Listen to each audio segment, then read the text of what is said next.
السواح بيتركوا هيك. وشفنا مقطع فيديو قبل شلون كانوا طويينهم وحاطينهم، ما حدا مجبور، بس هو كله كرم اخلاق يعني من الجميع.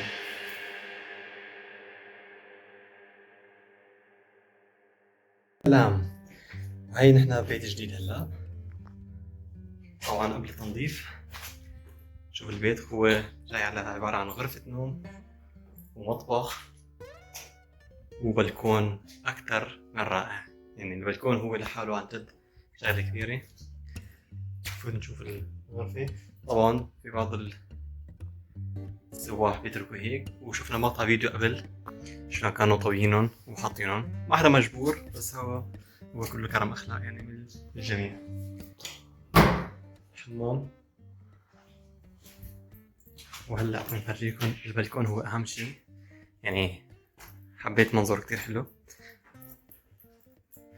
قول بسم الله.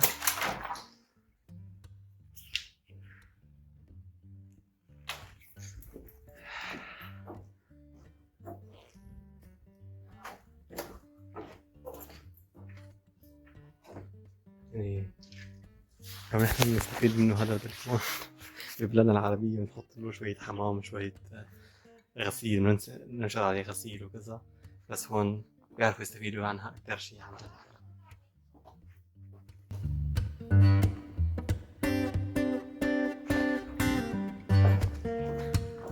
وهلا ليتس جو عالشغل. صباحو. طبعا هلا هون البيت اليوم لازم نجهزه ل4 أشخاص. هون بحط 2، وعلى الصوفة لازم يدبروا حالهم 2 كمان. طبعا حسب ما مكتوب أنا لإلي لازم أعمل هذا الشيء. بنبلش مع بعض.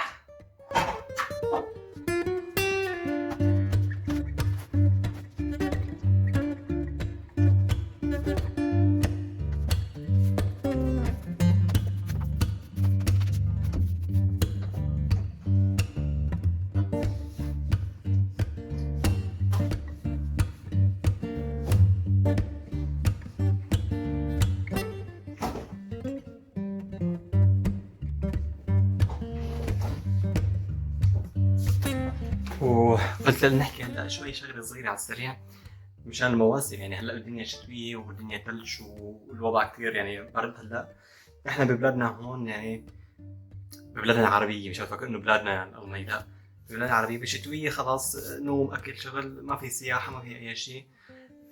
هون بالعكس يعني بيستنوا بالعكس. يعني هلا لازم السياحه تكون مبلشه من اكثر من شهر ونص، انه يعني بشكل عام بيطلع الشتاء، بيجي الشتاء بالثلج بشهر 12 او شهر 11، ولكن هالمره تاخر.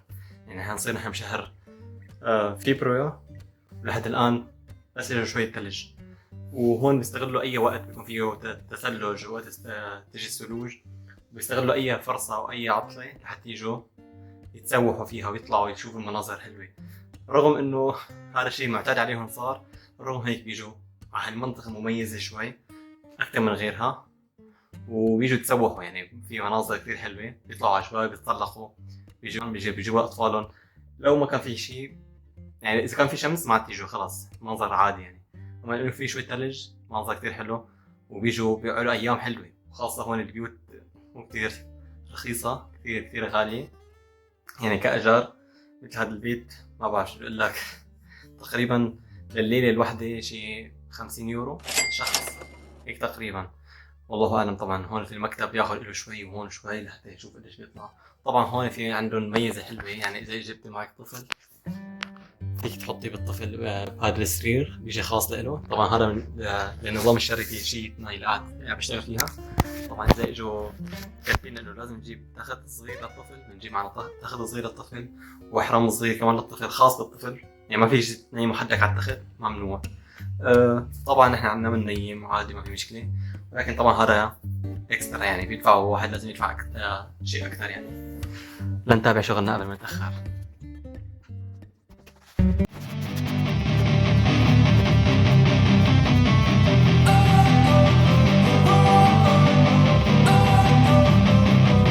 Don't wanna sleep in, cause I got something to prove. I gotta take what I hate and finally make a move. I think of you and all the shit you don't do. Well, I'ma make hella sure that I don't become you. المطبخ والحمام، اذا كانوا هدول نضاف فما باقي البيت كلياته خلص شبه عادي تقريبا.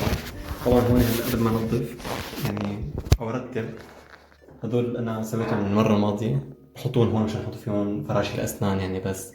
فهمت كيف؟ وهون محارم عاديه، محارم معطره لجوا على برا، بس ما له باب، بضل مفتوح هيك عليهم. وشغله كمان يعني انتبهت لها، بنطفوا البراد، فتت على المطبخ هون ناطفين البراد، يا اما ما استعملوه بنوب من هذيك المره. والقمامه هون مغيرين الاكياس، يعني هن مستعملينهم ومحطين كاس جداد، يعني منظفين قبل ما يطلعوا. يعني طبعا ترتيب هون لازم يكون كؤوس العصائر والشاي والى اخره كله مرتب. طبعا هون اللي شوفوا هون في هي شنتاي، هي بتكون للطوارئ يعني بس حلو انه حاطينها. واكيد بيجي هون كل ضيف بيجي ورقة صغيرة من المكتب اللي بيستلم فيه المفتاح، بيجي ورقة بالمعلومات اللي مثلا إذا اضطريت بدك الشرطة، بدك الإسعاف، بدك الحرائق، الإطفائية، الإسعافات الأولية، كله مكتوب قلبها يعني كل شيء موجود هنيك. بس تقرأ هذيك المعلومات بتلاقي حالك عرفت كل شيء بالبيت مثلا، يعني مثل وصف صغير للبيت، الكراج تحت، الكلر هون موجود، البراد لا تتركه مفتوح والى اخره. وحلوه هي شغله كمان. واحلى شيء انه هذا البيت فقط لشخصين، يعني شخص ثالث ممنوع يقعد. عندك كيف؟ واحلى شيء كمان انه المطبخ قاعد حاطينه مفتوح هيك على الشباك، تقعد هون تطبخ هون تاكل هون، اطبخ هنيك كل هون، خلاص القصة.